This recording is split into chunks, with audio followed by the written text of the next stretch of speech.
I received a text from a student of mine who included a link to a video entitled "Who is Master Chris Thomas?" So, needless to say, I was curious to find out what was on there. And it was actually pretty interesting. I'm going to show you a little piece of that video right now.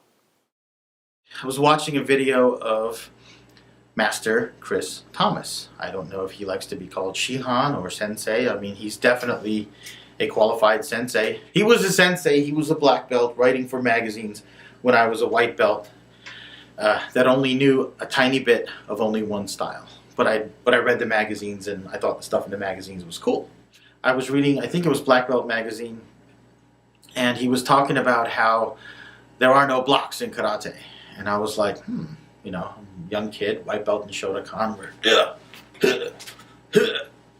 we're doing all this stuff and we're practicing our blocking drills. And honestly, I could never ever make it work in any type of sparring situation.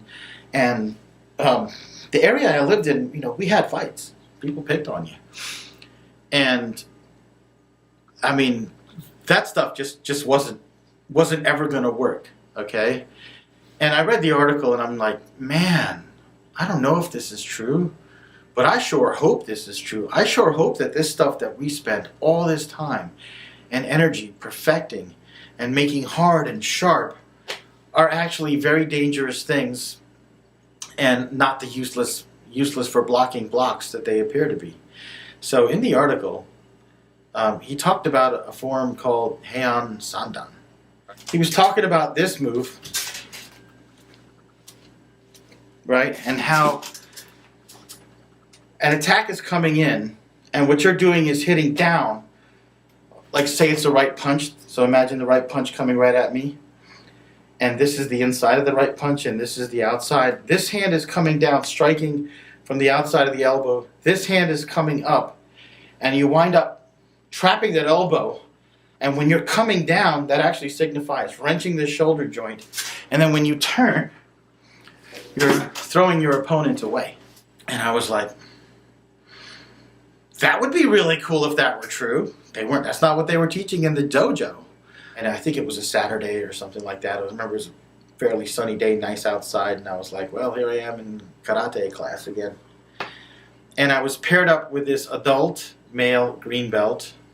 He had thick forearms and hairy forearms, and he was old enough to have a little bit of male pattern baldness, and I think he was a lawyer or something, you know, something like that.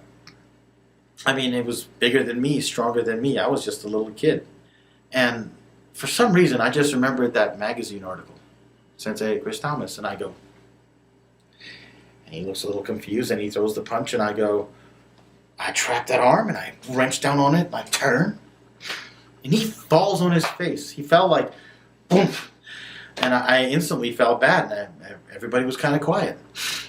And he slowly got up, and he moved his arm, and it wasn't moving right, and kind of held his arm, and he said something to the lady black belt, and he walked off, and honestly, I never saw him again. She comes over to me, she goes, what did you do? And I told her what I did. And she goes, who showed you that? I go, nobody. Where'd you get that from? I saw it in a magazine, so I figured I'd try it out. A little bit of knowledge is a dangerous thing. She's like, don't do that again. I said, okay. And I couldn't get that out of my head. I'm like, wow. I was a little kid. I was skinny. I was a little guy. And this guy was big and strong.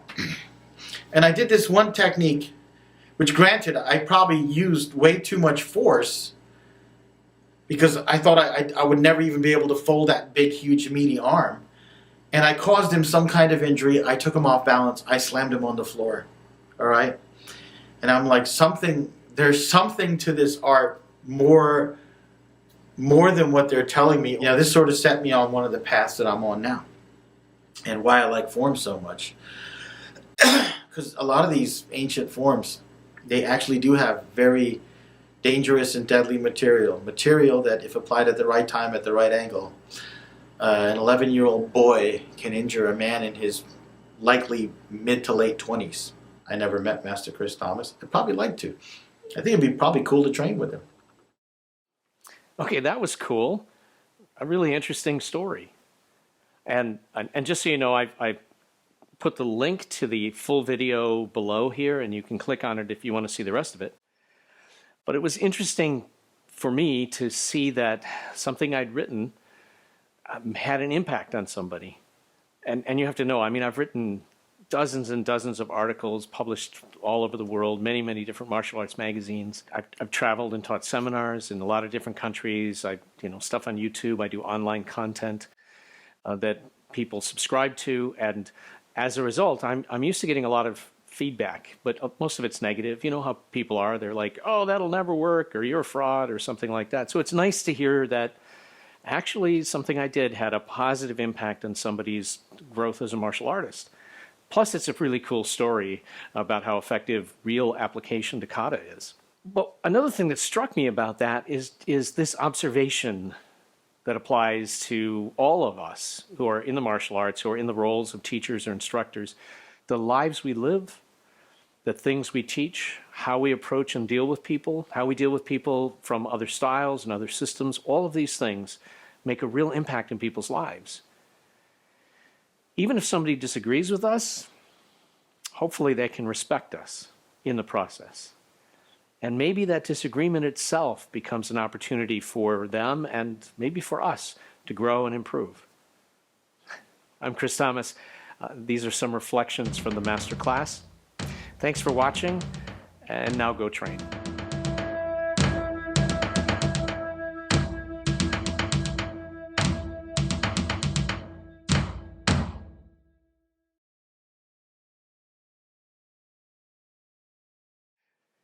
Oh, and by the way, I don't know if he likes to be called Shihan or Sensei. I prefer to be called Your Splendorship.